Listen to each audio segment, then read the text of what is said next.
Di sini saya akan menjelaskan tentang riba. Jadi, riba memiliki pengertian yaitu kelebihan, bertambah, berkembang, atau menggelembung. Menurut istilahnya itu, bahwa yang dimaksud dengan riba ialah penambahan-penambahan yang dibebankan kepada orang yang meminjam harta seseorang akibat dari pengunduran janji pembayaran daripada batas waktu yang telah ditetapkan. Jadi riba itu merupakan keuntungan baik dalam pertukaran uang maupun komoditas, seperti ketika 1 dinar ditukar dengan 2 dinar. Jadi dalam perdagangan barter itu merupakan pertukaran barang dengan barang. Riba menjadi ketika lebih dari satu komoditas dipertukaran dengan komoditas yang sama. Nah, di sini itu ada macam-macam riba. Yang pertama itu ada riba nasiah.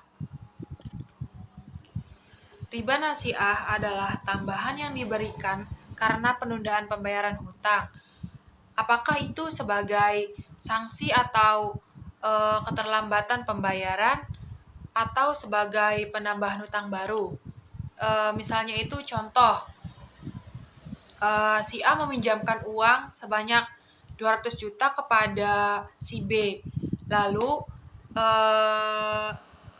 mereka berdua itu memiliki perjanjian bahwa si B itu harus mengembalikan hutang tersebut pada tanggal 1 Januari tahun sekian. Yang kedua itu ada riba fadl. Riba fadl adalah riba yang dihasilkan dari kelebihan pertukaran barang yang serupa tetapi jumlahnya itu lebih rendah daripada barang yang sama. Terus contohnya itu kayak si B harus membayar tambahan atas keterlambatannya. Misalnya 10% itu dari total hutang, pembayarannya itu dapat berubah sanksi atas keterlambatan si B untuk membayar hutangnya. Atau dapat berupa hutang baru karena si A ini memberikan si B lebih banyak waktu untuk membayarnya. Terus yang ketiga ada ribayad. Ribayad adalah jual beli yang dilakukan sebelum barang dibeli atau diterima dari penjual, sehingga seseorang ini tidak boleh menjualnya lagi kepada siapapun karena barang yang dibeli ini masih dalam ikatan jual beli pertama. Terus yang keempat ada riba qard atau riba qardi. Riba qardi adalah meminjam uang kepada seseorang dengan syarat peminjaman akan menerima keuntungan dari si pemberi. Nah, di sini ada hadis-hadis menunjukkan bahwa riba itu dilarang dalam Islam, yang artinya suatu ketika aku mengunjungi Madinah, lalu aku berjumpa dengan Abdullah.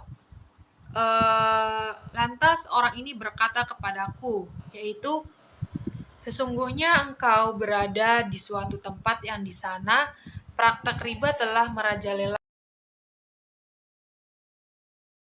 Oke, selanjutnya larangan riba dalam Islam itu sebenarnya lebih dari sekadar aturan ekonomi biasa.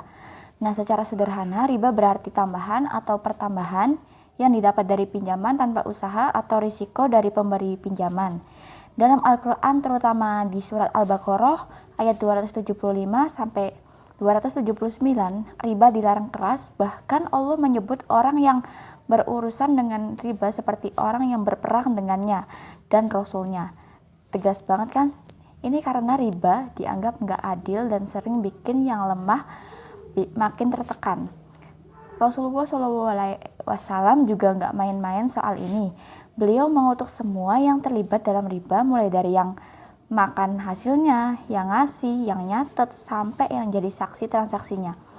Intinya, Islam benar-benar nol toleransi terhadap praktik ini. Kenapa? Karena Islam nggak melihat uang sebagai barang yang bisa diperjualbelikan untuk keuntungan, tapi sebagai alat tukar. Keuntungan itu menurut Islam harus datang dari kerja keras atau kontribusi nyata, bukan cuma duduk manis ngambil bunga. Nah, biar tetap sesuai dengan syariah, tapi tetap bisa transaksi keuangan. Islam punya banyak alternatif. Ada murabahah atau jual beli dengan margin, mudharabah atau bagi hasil, musyarakah atau kerjasama modal, dan qardul hasan atau pinjaman tanpa bunga. Semua ini bikin transaksi lebih adil, bebas riba, dan tetap membawa manfaat buat semua pihak. Selain itu, larangan riba juga sebenarnya untuk mencegah ketimpangan ekonomi, kayak kesenjangan antara yang kaya dan miskin, atau jebakan uang berbunga tinggi yang bikin orang susah lepas dari lilitan masa. Bukan cuma soal ekonomi, larangan riba juga punya sisi spiritual yang dalam. Islam ngajarin kita untuk lebih empati, adil, dan peduli sama orang lain. Larangan juga jadi cara Islam untuk membentuk karakter kita supaya lebih manusiawi. Nggak cuma mikirin keuntungan pribadi, tapi juga hubungan sosial yang sehat dan harmonis. Jadi secara keseluruhan, larangan riba ini punya tujuan besar, yaitu menciptakan sistem ekonomi yang adil, terus bebas riba, dan berorientasi pada kesejahteraan bersama. Nah, lewat konsep seperti zakat, sedekah, dan pinjaman tanpa bunga, Islam ngajak kita membangun masyarakat yang saling mendukung dan jauh dari ketidakadilan. Ini bukan cuma soal aturan, tapi bagian dari visi besar Islam untuk hidup yang lebih baik dan sesuai perintah Allah Subhanahu wa taala. Berikut adapun dalil tentang riba dalam surat Al-Baqarah ayat 275. Bismillahirrahmanirrahim. Alladzina ya'kuluna riba la yaqumuna illa kama yaqumul ladzi yatakhabbathu syaitanu minal mas. Dzalika bi annahum qalu innamal bay'u mithlu riba wa ahallallahu al-bay'a wa harrama riba. Faman ja'ahu mau'izatum mir rabbih fantaha falahu ma salaf wa amruhu ilallah wa man 'ada faulaika ashabun nar hum fiha khalidun, yang artinya orang-orang yang makan atau mengambil riba tidak dapat berdiri melainkan seperti berdirinya orang yang kemasukan syaitan lantaran tekanan penyakit gila. Keadaan mereka yang demikian itu adalah disebabkan mereka berpendapat sesungguhnya jual beli itu sama dengan riba, padahal Allah telah menghalalkan jual beli dan mengharamkan riba. Orang-orang yang telah sampai kepadanya larangan dari Tuhannya, lalu terus berhenti dari mengambil riba, maka baginya apa yang telah mengambilnya dahulu sebelum datang larangan, dan urusannya terserah kepada Allah. Orang yang kembali mengambil riba, maka orang itu adalah penghuni neraka. Mereka kekal di dalamnya. Selain surat Al-Baqarah, di situ juga terdapat surat Ar-Rum ayat 39. Bismillahirrahmanirrahim. Wa ma ataitum minar riba liyarbu fi amwalin nasi fala yarbu 'indallah. Wa ma ataitum min zakatin turidu wajhallahi fa ulaika humul mud'ifun, yang artinya dan sesuatu riba tambahan yang kamu berikan agar dia menambah pada harta manusia, maka riba itu tidak menambah pada sisi Allah. Dan apa yang kamu berikan berupa zakat yang kamu maksudkan untuk mencapai keridhaan Allah, maka yang berbuat demikian itulah orang-orang yang melipat gandakan.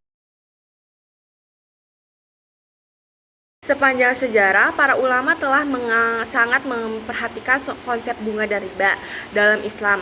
Al-Quran melarang riba yang secara harfiah berarti tambahan atau pertambahan, karena dianggap mengeksploitasi orang-orang yang mengalami kesulitan keuangan. Ulama berpendapat bahwa bunga sebagai bentuknya menciptakan ketidakadilan sosial dan ekonomi, memaksa segelintir orang untuk menjadi kaya dan merugikan masyarakat secara keseluruhan. Imam-imam terkenal seperti Imam Malik dan Imam Ahmad mengeluarkan fatwa yang jelas melarang riba dalam bentuk apapun. Mereka berpendapat bahwa bunga tidak hanya bertentangan dengan prinsip-prinsip keadilan, tetapi juga melanggar dasar ekonomi Islam yang mengutamakan kemitraan dan keadilan dalam transaksi. Dalam situasi ini, pinjaman yang memberikan keuntungan tetap seperti bunga dianggap sebagai bentuk praktik yang merugikan. Sebaliknya, transaksi yang didasarkan pada hasil dianggap lebih sesuai dengan prinsip syariah. Banyak ulama modern menekankan pentingnya pilihan keuangan syariah seperti sistem perbankan syariah yang mengedepankan hasil. Mereka mengklaim bahwa penghindaran riba dapat mendorong sistem ekonomi yang lebih adil dan berkelanjutan sekaligus mendorong pertumbuhan ekonomi yang inklusif. Oleh karena itu, meskipun perspektif tentang bunga dan riba telah ada sejak lama, perdebatan ini terus berkembang seiring dengan masalah ekonomi kontemporer yang dihadapi umat Islam. Ulama setuju bahwa riba haram seperti yang dijelaskan dalam Al-Quran. Bunga-bunga bank dalam sistem konvensional, ulama tidak setuju tentang status hukumnya. Bunga yang dilarang adalah bunga yang merupakan pinjaman atau tanggungan uang yang biasanya ditunjukkan dengan persentase dari uang yang dipinjamkan. Selanjutnya, ada dua pendapat tentang apakah bunga termasuk dalam riba. Menurut Ibnu Taimiyah, Kalsum 2014-71, ada yang berpendapat bahwa bunga dalam bentuk apapun termasuk dalam riba berdasarkan ijma ulama dari semua mazhab fikih.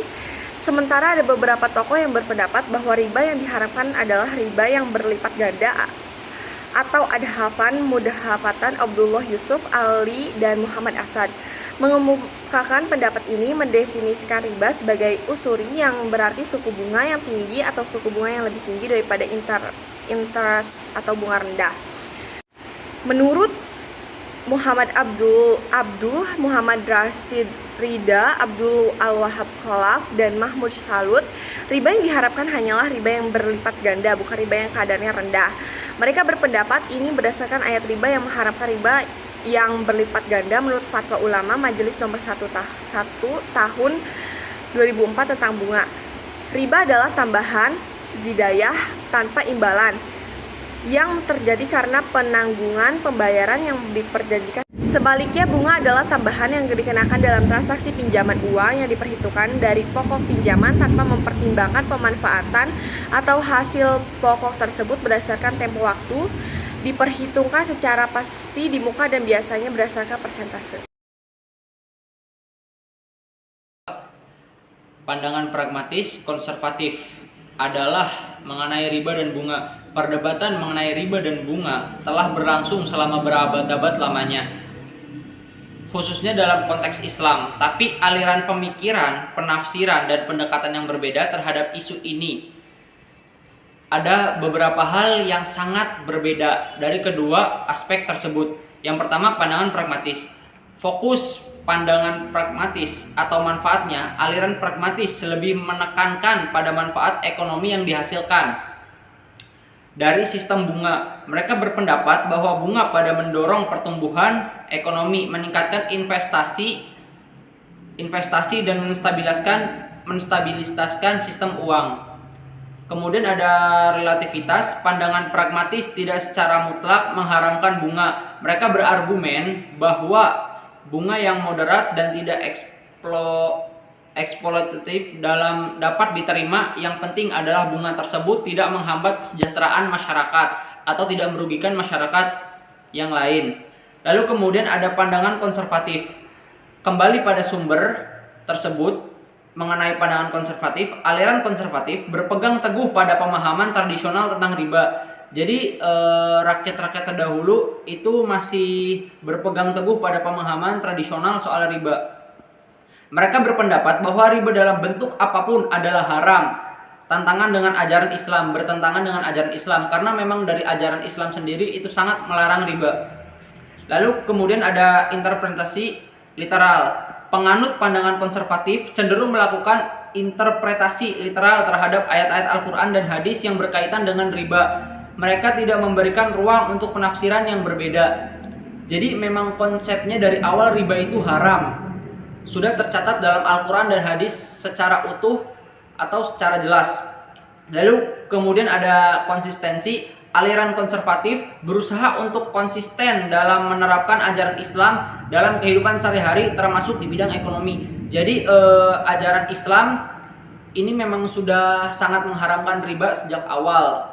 Sejak dari zaman Rasulullah, dari Al-Quran sudah dijelaskan secara berurutan.